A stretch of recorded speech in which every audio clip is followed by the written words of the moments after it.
imagine what a breaking of the global supply chain would look like. Imagine, if a nuclear weapon wipes out Shanghai and also another nuclear weapon wipes out San Francisco. How far we sit back technologically? 10 years? 100 years? I don't think we know. I don't think we want to know. Welcome back to The Observation. I'm here in San Francisco, and I have not been back in San Francisco since 2018, and it's honestly such a treat to be back and spending time with people and meeting some new friends. And so today, actually, on the podcast, we have a new friend, but also a political scientist and the president of Bismarck Analysis, Samo Burja, and he's here today in a Ritz-Carlton. So we're on the road, but thank you so much, Samo, for joining the podcast. Thank you for having me on the show. Yeah.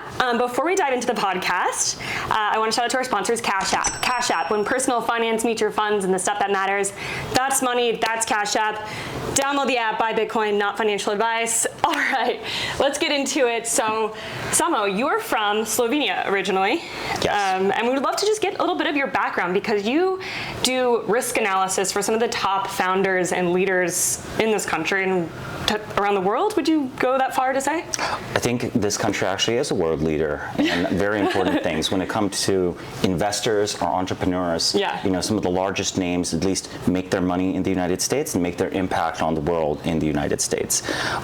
If I were to compare, say, the European venture capital ecosystem, it's just so much shallower than what you'll find in the US. So on myself, originally I studied physics before I reoriented quite strongly in my early 20s from physics, studying nature, to studying society, to studying economics, politics, because my view was, how does this happen? This crazy phenomena of human society, of billions of individuals working together or working cross purposes to design all of these products around us, to terraform this planet intentionally or unintentionally.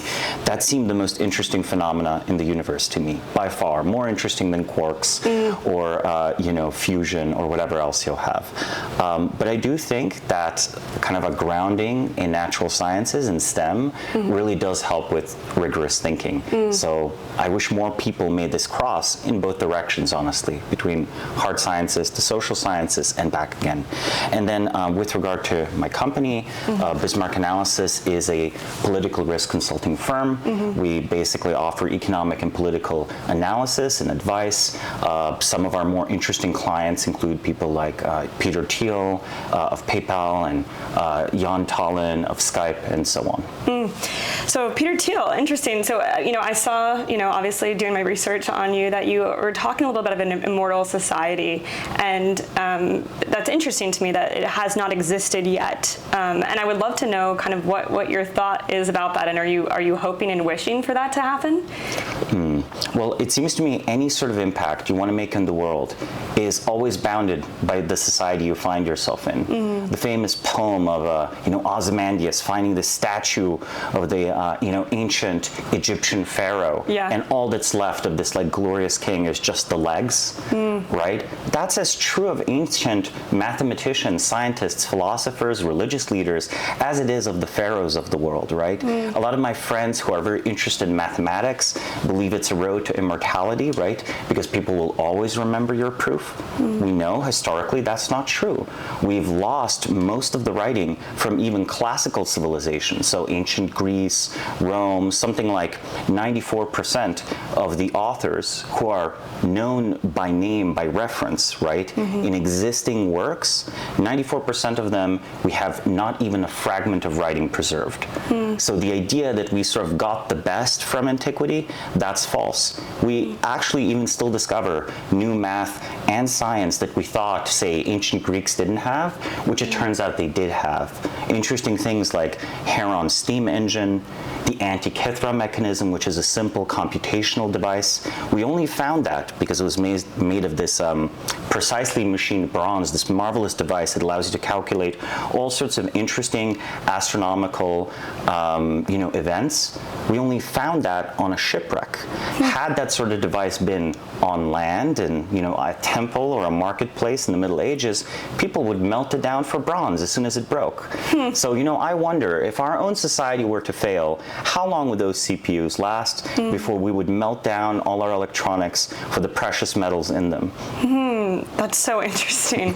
So do you feel like we've just it's like 2 steps forward, then like 1 step back in terms of, and this is why your push towards like immortality or an immortal society is so important, but because we haven't really progressed as far as I think we constantly backslide. We have this very, very cyclical approach where every time we reach a new peak, there's usually some sort of correction. Maybe it's centuries down the line, maybe it's thousands of years down the line. And yes, on net, you can say that there's a trend towards progress. But really, what makes life meaningful if you're not contributing to something greater than yourself? Because, we're both mortal, or at least, I think we are. I hope so. We're probably gonna, die. But it's something else to consider that your own society is mortal. Like Western civilization as we know it, or global civilization, this will come to an end. It's a historical inevitability. The only question is how. And I am fascinated by the question of, well, what are the forces that cause society to fail over and over again? I don't think it's global warming. I don't think it's climate change. I think it's actually something inherent to how humans organize ourselves. There seem to be some deep structural problems when we scale up society that cause societies to fail from the inside. There's this saying that no true great civilization is defeated from without until it's defeated from within. I think that's very, very true. And we, as a species, we've not escaped this. So what is the current thing then? What is the current thing that what is our big failure of society right now that is going to make us slide back then? I think that there is an argument to be made that we're actually stagnating even compared to the 1970s. These are points many people who favor the acceleration of technological development. These are points that many of those people make, right? They point out that, if we look at this hotel room and we subtract all the screens, right, either the TVs or the computers or the phones, this room kind of looks the same as it would have in the 1970s. And that's remarkable, right? That wouldn't be true in 1920, right? You would have had a massive change between 1920 and 1970. Outside, and even when it comes to our electronics, our phones are basically the same as they were 10 years ago. I've been thinking this. I've been like, why is this? Why is this? I would say that we've sort of given up on the manufacture of physical stuff.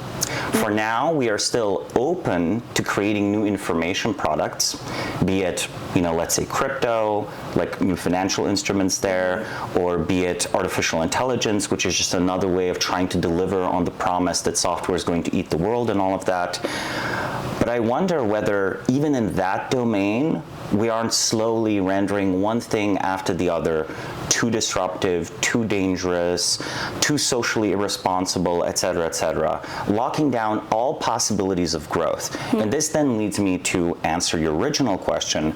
If I had to make a guess, and I have to emphasize this is just an educated guess, I would say that our desire is for an unchanging society. But our society, it's not like ancient Egypt, okay? We're not a society in homeostasis with our environment. We're not a society where things can stay the same for 1,000 years and they're basically stable. We are the flywheel of societies.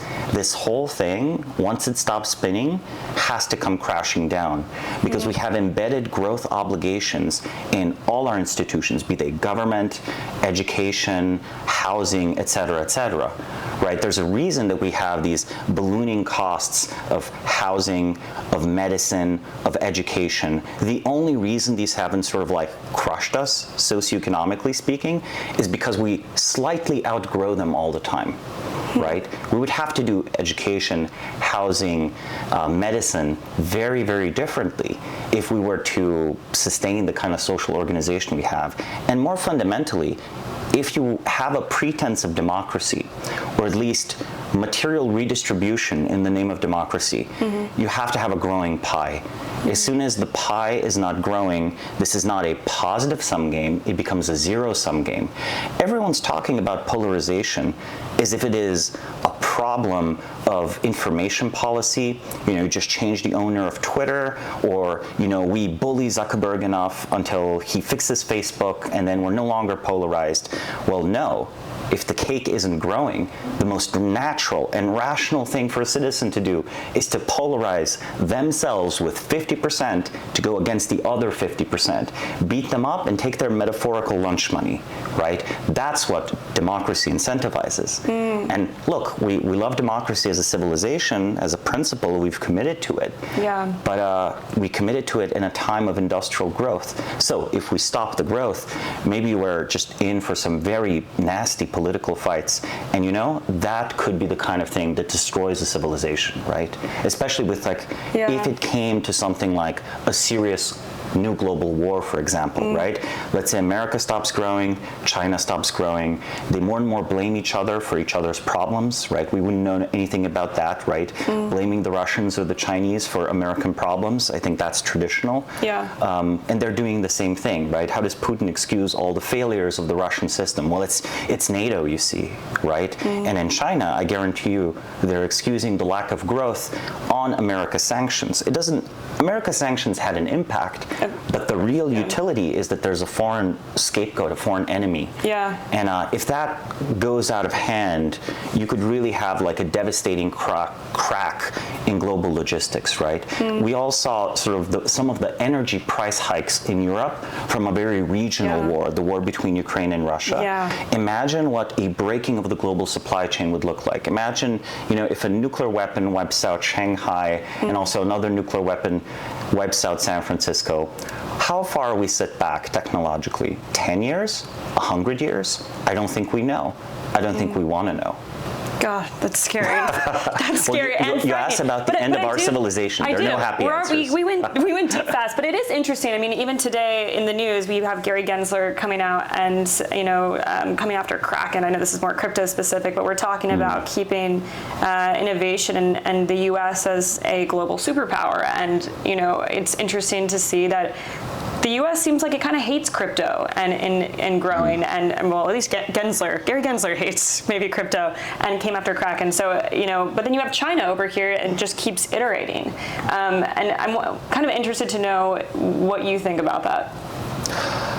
I think the United States has to accept some amount of cultural and political disruption for it to continue to innovate. And I think the appetite or the taste or the political tolerance of such disruption is shrinking much too fast. So I think crypto has been a very productive experiment for the United States so far. Arguably, it's not really done anything to weaken the dollar as such. There's a lot of ways in which it's brought economic success to the United States.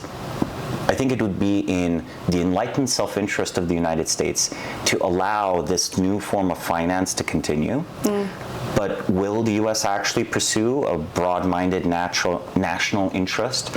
I think that's a very different question, and I think that there are always more specific interests that benefit from keeping the entrenched form of finance intact.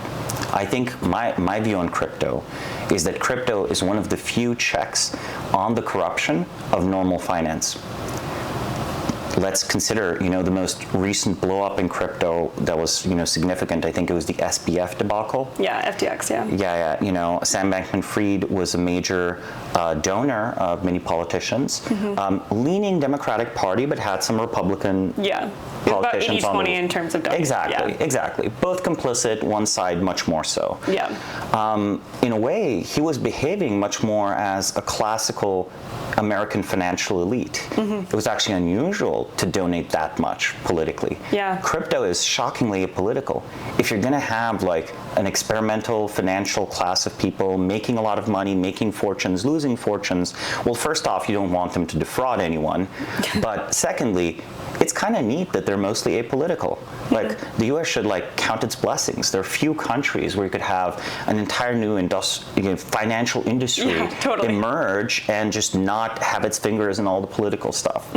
So it is interesting a little bit, I guess, on the environmental side. It gets political on some notes, but it is interesting in terms of you made a point earlier talking about how governments and institutions, and there's less trust, or I don't know if you said that specifically, but it does feel like people are somewhat waking up to why things are the way they are, and it feels like a movement towards the individual. Do you feel like that is something that is happening to like the sovereign person compared to communities and things that we used to have, people used to identify with, like we are in this we're in this small little group that we hang out with, or we go to this club, or we have a kid that's in this like soccer league. People don't really have these communities as much as they used to do maybe 20, 30 years ago. I think there's definitely been a move towards atomization. Now, atomization is this term used to suggest that there's a breakdown of communal bonds over time. It remains to be seen whether we are simply going to be isolated or whether we are going to become much more enlightened, self-authoring individuals. I would argue that atomization and individuation are two separate processes. Individuation is as much a matter of personal education, by which I don't mean, I don't mean degrees, I don't mean credentialing, I mean the ability to make sense of the world for yourself. We rely on communities for companionship, for economic opportunities, but also for the tribes to think for us. We do have online communities that have sprung up that arguably are often just sharing with each other general moods and ideas about how the world works, right? You have all these like online communities of various types. I could name many online phenomena, right? Like, the media really hates the incels, for example, right? They're a community trying to make sense of their environment. There are, arguably social justice as such, and all the movements associated with it, including trans rights, is an online first movement that then moved into the real physical world, right? People incubated those on Tumblr and so on. So I would say that for now, our interpersonal social life went from the material world to the digital world, right? Yeah. We've replaced the local club with a favorite Signal chat group, right? Yeah. Private DMs, right? It's all there right now. But we're still thinking the same thoughts that our friends and our peers are thinking, right? Yeah. We're still doing groupthink. We are finding connections online, which is interesting too, with AI springing up and people sort of creating these new identities of sorts that are a representation of maybe who they want to be seen as, or maybe their interests or hobbies or likes, but they're not actually themselves, and potentially just a representation of. I mean, I guess we have always done that, right? I guess people kind of represent themselves in whatever way and change their image in any way that they want to be perceived. But what do you think how AI kind of comes in and plays a role into this? Well, I think currently our desires for artificial intelligence is that it is the painter that comes at court, and we expect the painter to draw us the most favorable portrait, be it of society. So when the large language models of OpenAI and ChatGPT say, oh, as a large language model trained by OpenAI, I can't say anything derogatory about an individual group or whatever, right? When it gives you the fake chatbot answer, that's it painting a favorable portrait of society. We don't want AI to organize all the knowledge in a way that gives us an accurate picture of the world. We want the AI to tell us what we want to hear very efficiently, right? So we don't have to hire a human to tell us what we want to hear very efficiently. And the same applies to what we want to see.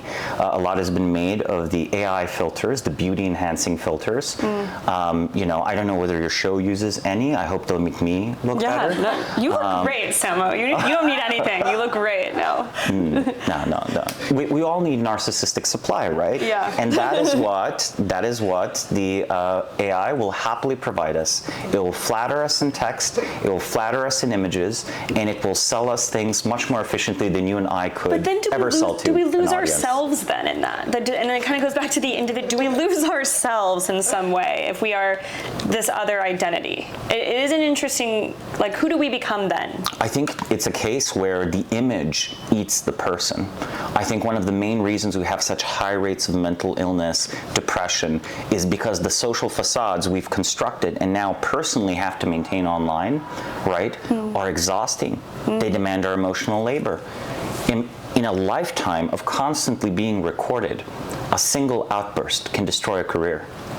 A single not well-selected sentence, at least if you're in the chattering white-collar class, right? Yeah. It's a bit more open, let's say, and that's another virtue of the crypto community.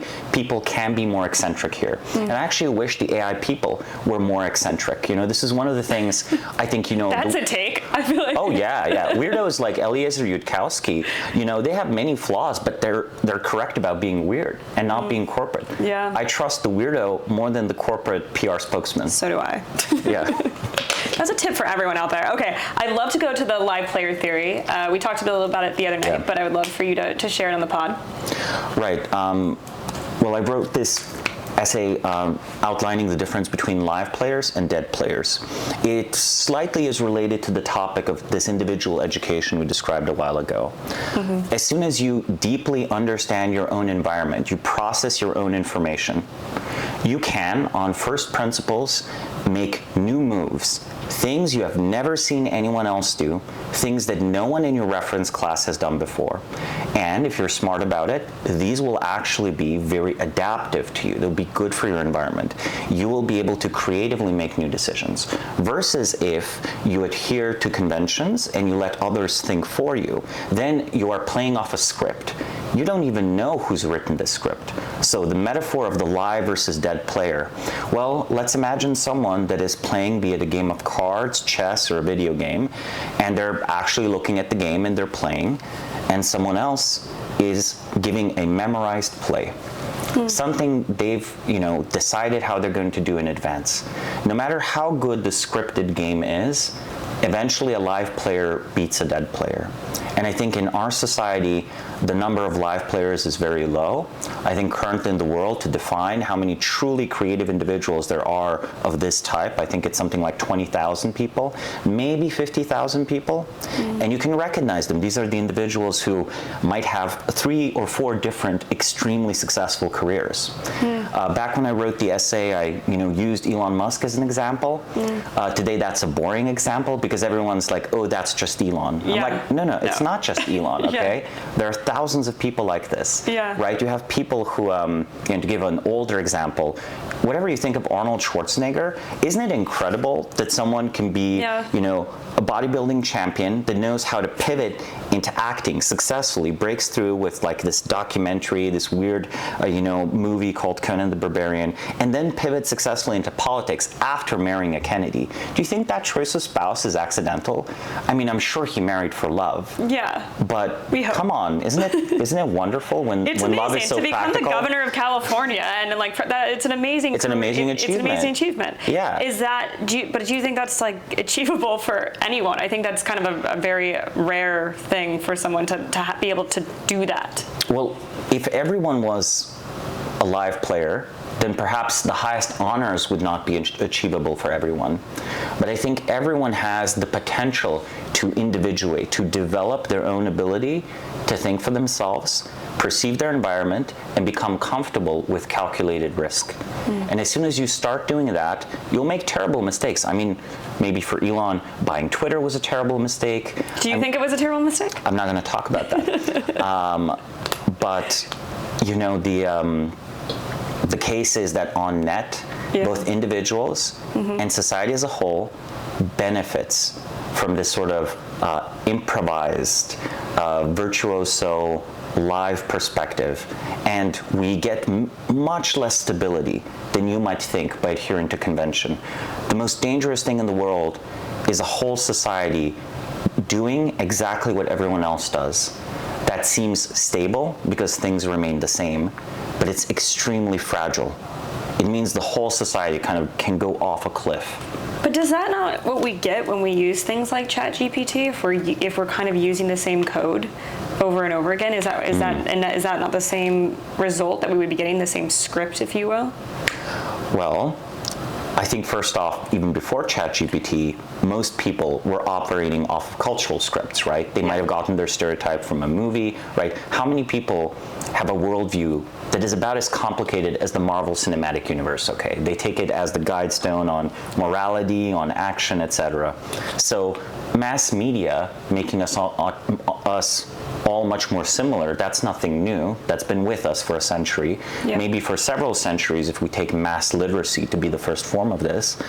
But for ChatGPT, well, let's put it this way. I think that the upside of it is, I think ChatGPT will make original thinkers stand out so much more. I find myself basically unconcerned that this technology could ever replicate, my style of writing, because I just write new things. And I'm not unique in this regard, right? But formulaic writers, sort of the middle, I think they actually have something to worry about. So ChatGPT, I think, in the best case, might help us figure out, okay, what is it that among these 7 billion people on this planet, someone has already written well? The analogy between the AI approach and older methods like search is a pretty deep one. I think whenever you ask ChatGPT something, if it works well, it gives you a superhuman search of everything humans have written online ever, and gives you the best answer. That's actually a pretty useful tool, even if you're a live player. Would it bother you, though, if someone typed in, please compose an 800-word op-ed that sounds like Samo Burja? Would you be upset that someone would be, obviously, and try to, in the style of, would that bother you at all? I think it would just mean I would have to learn more styles of writing. That's a good challenge, no? No, that's good. Okay, let's talk about Bismarck Analysis, and I would like to kind of go into a little bit of what you're providing your clients. And it's like weekly analysis that you're... Right. My company does basically close consulting, often obviously, out there in NDA land when I can't necessarily talk about it, but trying to solve concrete problems their clients might have. Sometimes we've done research on people's competitors. Sometimes we've done analyses of entire industries.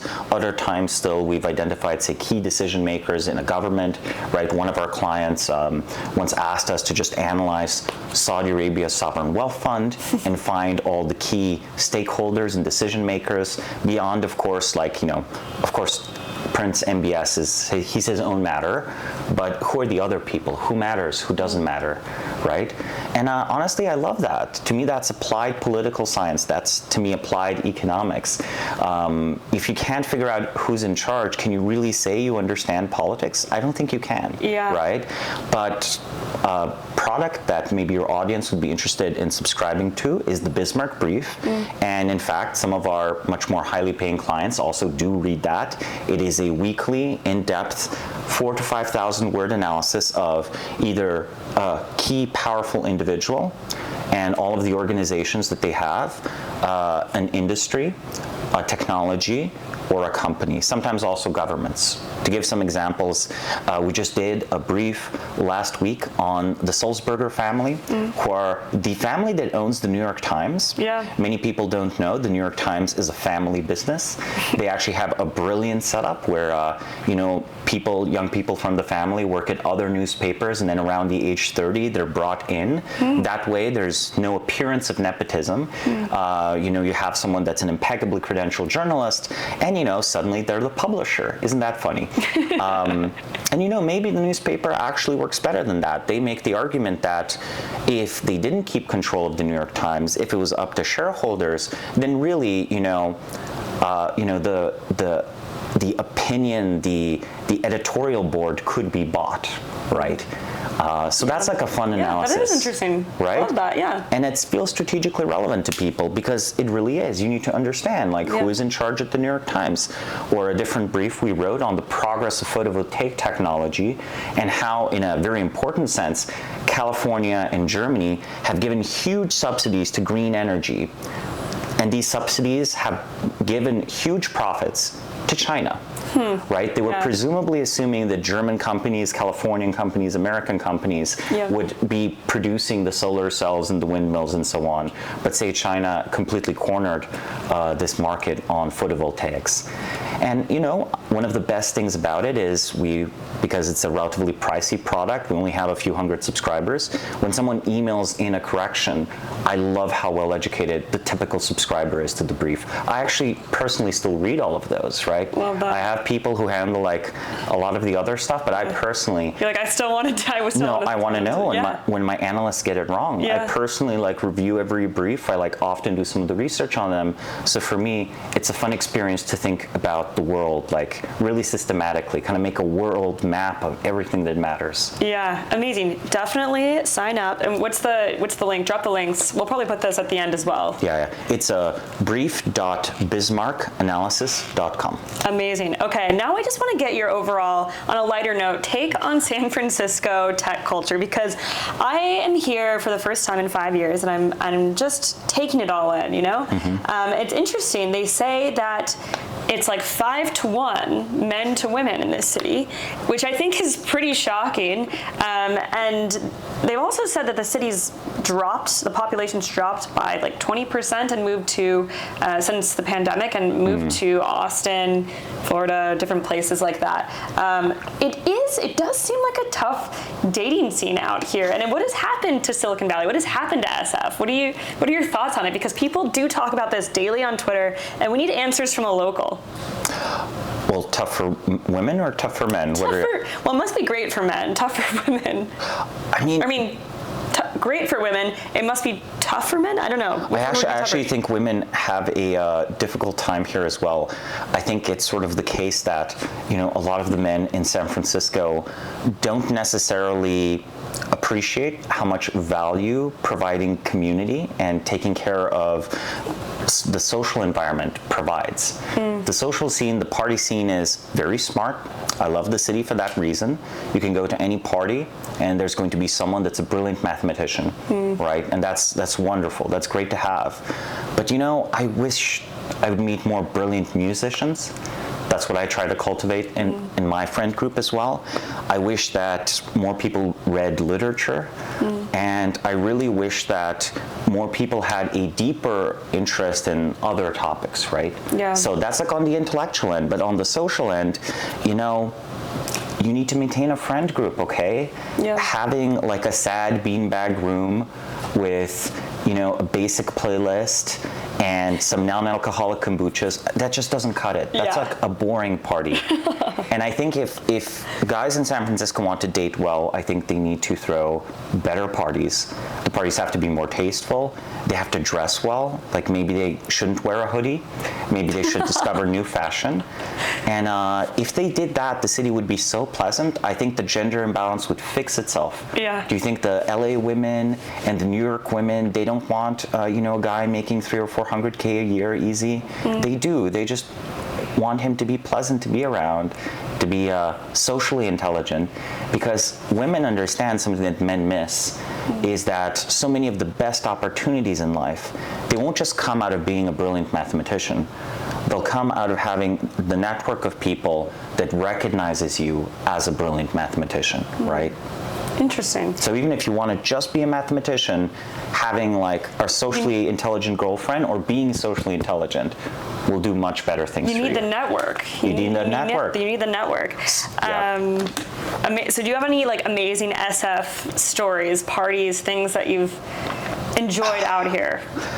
Or weird moments in your career to send it off? I feel the weirdest moment ever was when I was invited to a party at this random political gathering.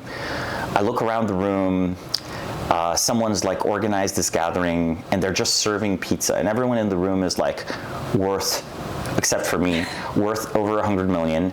And then at the end, they Venmoed the host for the pizza. And I was like, something has gone deeply wrong. You guys are so aspy, you don't understand generosity. And I've made a personal point of, this is maybe my European side rather than my American side. Yeah. Often when friends want to split, I'm just like, no, I'm paying. Yeah. I just don't care about the money. I don't want to live in that transactional an environment. I don't like it. I don't like it either. It makes me super uncomfortable. I'm not a fan of it. But yeah, I don't know. I also do find. How are you going to politically conspire if you can't conspire over giving people some pizza? Exactly. All right. Well, Samo, thank you so much for joining The Observation on the road. It has been my honor to host you. So thank you so much for coming on the show. It's a lovely conversation. Thank you. Thanks. All right. We'll be back next time. Good luck and Godspeed. You